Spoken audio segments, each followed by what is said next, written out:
আমি তোমার সন্তানের মা হতে চলেছি আয়ান। এই কথা শুনে অবাক হয়ে যায় আদ্রিত। হ্যাঁ বন্ধুরা, এমনটাই দেখা যাবে। তাই সম্পূর্ণ জানতে ভিডিওটিতে লাইক দিয়ে চ্যানেলটি সাবস্ক্রাইব করে দেখতে থাকুন।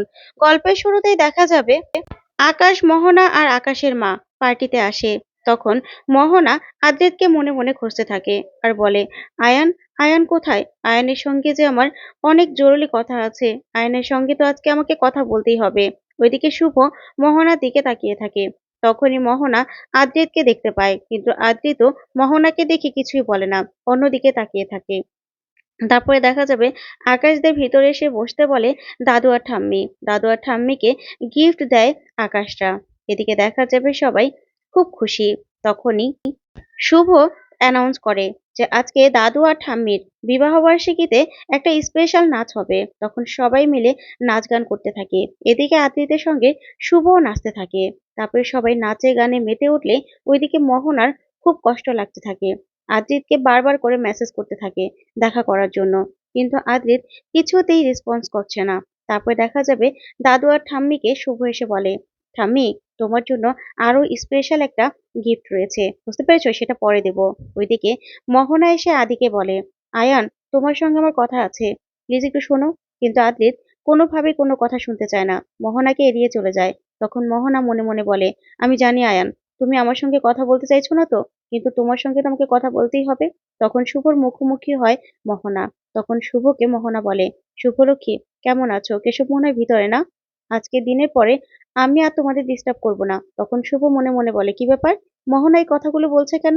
তারপরেই মোহনা আবারও আদির কাছে যায় আর গিয়ে বলে, আয়ান, আমার সঙ্গে একটু কথা বলো না, কথা বলো প্লিজ। কিন্তু আদ্রিত কিছুতেই মোহনাকে পাত্তা দেয় না। ওইদিকে মোহনার মা মোহনাকে বলে, মোহনা, নিজেকে সামলা, সামলা তুই নিজেকে। ওইদিকে শুভ এই ব্যাপারগুলো দেখে খুব কষ্ট পায়। তারপরে দেখা যাবে আদির কাছে মেসেজ করতে থাকে মোহনা, কিন্তু আদি কিছুতেই রিপ্লাই দেয় না। ওইদিকে রূপক এসে বলে, আচ্ছা আদি, কি হচ্ছে বলতো? এদিকে তো জিনি আর মা সবাইকে বিয়ের কথা বলে বলে বেড়াচ্ছে, সবাই তো জেনে যাবে, তখন আমাদের মান সম্মানটা কোথায় থাকবে? তখন আদি বলে, রূপস, তুই কেন এগুলো নিয়ে ভাবছিস বলতো? কেন ভাবছিস? ওইদিকে আদির ফোনটা রেখে গেলে আদির ফোনে ফোন করে মোহনা। তখন শুভ ফোনটা রিসিভ করে বলে, মোহনা, তুমি কি চাইছো? কি চাইছো তুমি? তখন মোহনা বলে, প্লিজ শুভ, আমাকে একটু আয়নের সঙ্গে কথা বলতে দাও, একটু কথা বলতে দাও, আয়নের সঙ্গে আমার জরুরি কথা আছে, প্লিজ আমাকে একটু কথা বলতে দাও। তখনই শুভ বলে, না, তুমি কেন বুঝতে পারছো না যে আমার আর আদির মাঝখানে তুমি চলে আসছো? কেন তুমি বারবার বাড়াবাড়ি করছো? তখনই আদ্রিত সেখানে আসে, এসে বলে, শুভ, মোবাইলটা আমাকে দাও। এই বলে মোবাইলটা নিয়ে সেখান থেকে চলে যায়। তখনই শুভ মনে মনে বলে, আদি, তোমাকে আমি কি করে বিশ্বাস করবো বলো তো? তুমি কেন মোহনাকে ইগনোর করতে পারছো না, বলে দিতে পারছো না তোমাকে ফোন না করতে? কেন?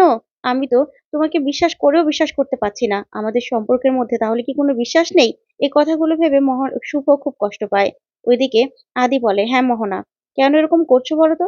তখন মোহনা বলে, আয়ান, প্লিজ তুমি আমার সঙ্গে একটু দেখা করো, তোমার সঙ্গে আমার দেখা করা দরকার আছে। তোমার কাছে আমি একটুখানি ভিক্ষা চাইছি, তুমি আমার সঙ্গে আজকের দিনটা দেখা করো। তখন আদি বলে, তুমি কেন বুঝতে চাইছো না মোহনা? কেন বুঝতে চাইছো না? এখানে আমার ফ্যামিলি আছে, সবাই আছে, তুমি প্লিজ বোঝার চেষ্টা করো, আমি তোমার সঙ্গে দেখা করতে পারবো না। এই বলে ফোনটা রেখে দিলেই তখন শুভ বলে, তুমি পারলে না তো ইগনোর করতে? তখন আদি রেগে যায় আর বলে, তুমি দেখলে না ফোনটা রিসিভ করে কি বললাম? সেটা শুনলে না, না? তোমরা বুঝতে পারছো দুজনের দুজনের চাপে পড়ে আমার কি অবস্থা হচ্ছে?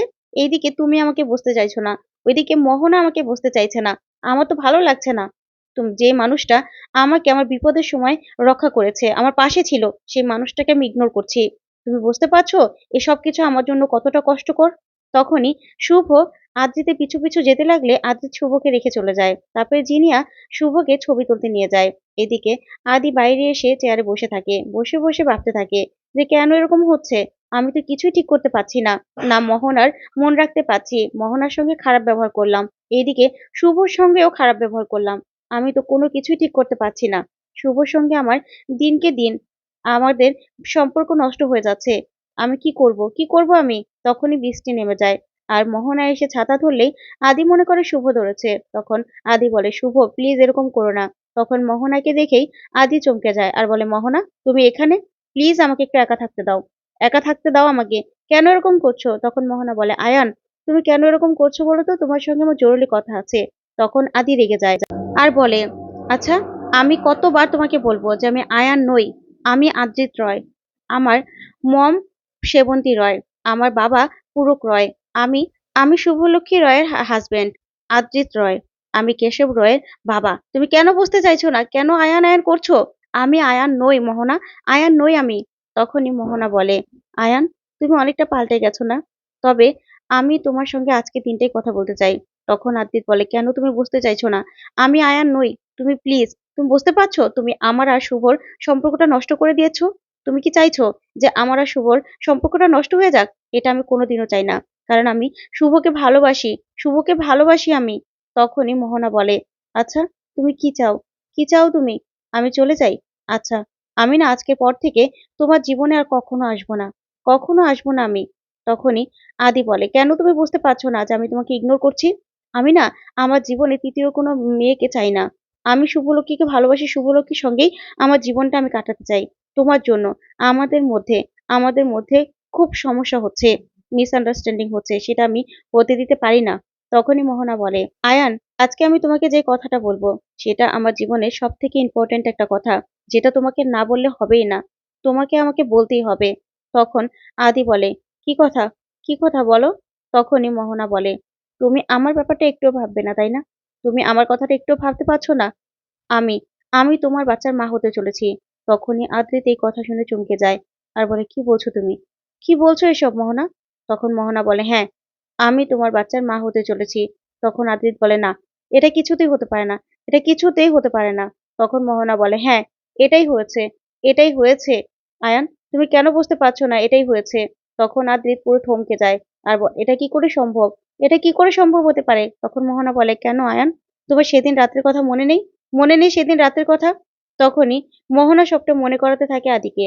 তখন আদি বলে, হ্যাঁ, মনে আছে আমার, মনে আছে। সেদিন আমরা একটু নেশা হয়ে গেছিল আমাদের। তারপরে তোমার একটা পেশেন্ট মারা যাওয়াতে তুমি খুব আপসেট হয়ে পড়েছিলে। আর আমি তোমাকে সান্ত্বনা দিচ্ছিলাম। তখনই মোহনা বলে, হ্যাঁ, সেদিন রাতেই, সেদিন রাতেই তুমি আর আমি কাছাকাছি এসেছিলাম। তখন এই কথাগুলো শুনে চমকে যায় আদি আর বলে, কি বলছো তুমি? না না, এটা কি করে হতে পারে? এটা হতে পারে না। আমার মনে পড়ছে না, আমার মনে পড়ছে না কিছু। তখন মোহনা বলে, কেন মনে পড়ছে না? মনে করো, মনে করার চেষ্টা করো। তখনই আদি বলে, হ্যাঁ, আমরা আমরা একটু বেশি নেশা করে ফেলেছিলাম। তারপরে তুমি আপসেটের কারণেই তোমাকে আমি সান্ত্বনা দিচ্ছিলাম, তোমাকে সামলানোর চেষ্টা করছিলাম। মনে পড়ছে আমার। তখনই মোহনা বলে, তারপরে? তখন আদি বলে, তারপরে কিছু আমার আর মনে পড়ছে না, মনে পড়ছে না আমার। তখন দেখা যাবে মোহনা বলে, সেদিনই আমরা কাছাকাছি এসেছিলাম, এসেছিলাম আমরা কাছাকাছি। আর তারপর থেকেই আমি প্রেগনেন্ট। তখনই আদি বলে, না, এটা হতে পারে না, এটা কিছুতেই হতে পারে না মোহনা, কিছুতেই হতে পারে না। তখন মোহনা বলে, কেন হতে পারে না? আমার জীবনের এত বড় একটা কথা তোমাকে না বলে আমি কি করে থাকতাম আয়ান? তাই তোমাকে বলতে এসেছি। যা শুনে চমকে যায় আদি।